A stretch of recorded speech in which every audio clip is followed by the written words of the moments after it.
Let me start things off with the elections and just your broad thoughts on that. So we know it's Biden, and our question of the day for our clients, in fact, is along those lines. How much can Biden contribute to this euphoria across equity markets? Is this sustainable? The market has been very euphoric and very strong. Both U.S. equities and even the China markets here have been very strong. The market here actually feels a bit like 2017 when we saw a lot of the big cap consensus, big cap TMT names seeing a huge rally. It feels like what's happened is that investors have tried to gain exposure to Chinese markets rapidly, and they've chosen to gain that exposure through the big cap consensus names. So yes, it does feel like a very strong euphoric rally over the past few months. At Xingtai China, we focus on more of the non-consensus names, and we take more of a value approach to investing in growth.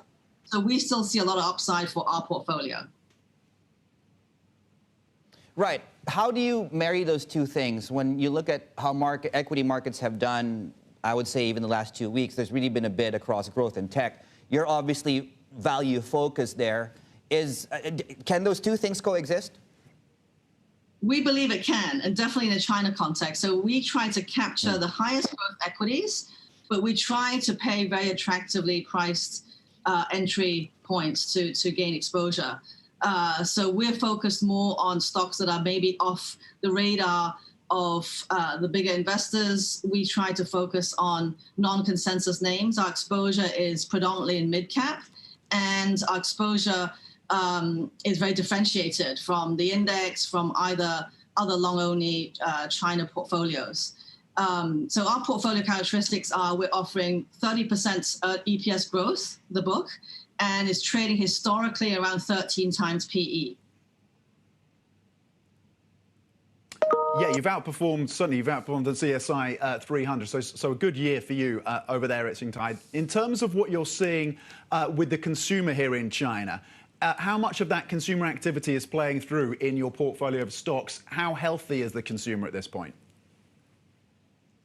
The consumer's seen a very, very healthy recovery. So in the first half, we were quite early in actually predicting a sharp V-shaped recovery, which did happen right after starting in March.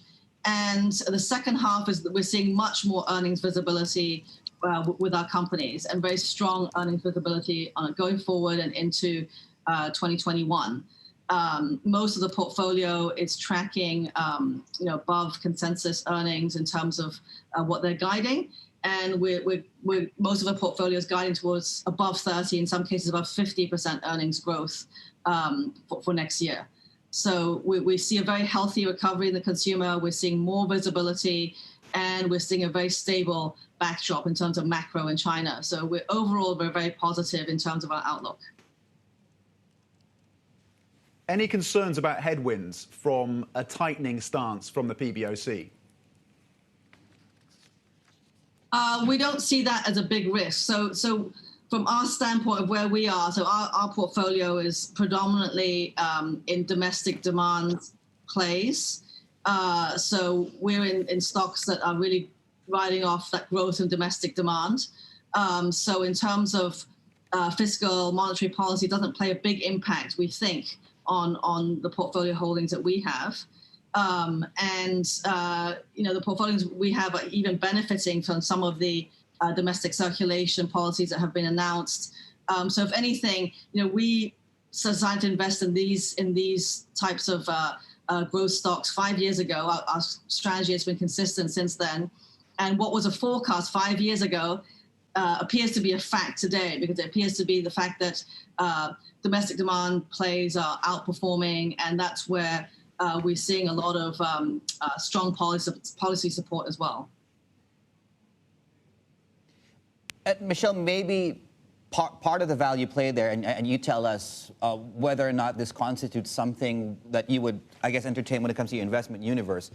Value, old school, old economy stocks, not so much consumption, but the sort of industrial type. I mean, are there any potential value plays that you can see in that space? So we focus only on growth and mainly consumer-driven equities. So we're not looking at traditional type value plays. we're looking at marrying high growth stocks with a value approach. So we're doing something sort of relatively differentiated because we're trying to really capture growth with this value approach. And we're looking elsewhere. We're not looking where everyone else is looking. We don't necessarily have the consensus names on our book. We're not following momentum. So we're not in, the big rally we've seen in TMT and tech. We've not been participating in that. We're in stuff that is high growth, but where we see value.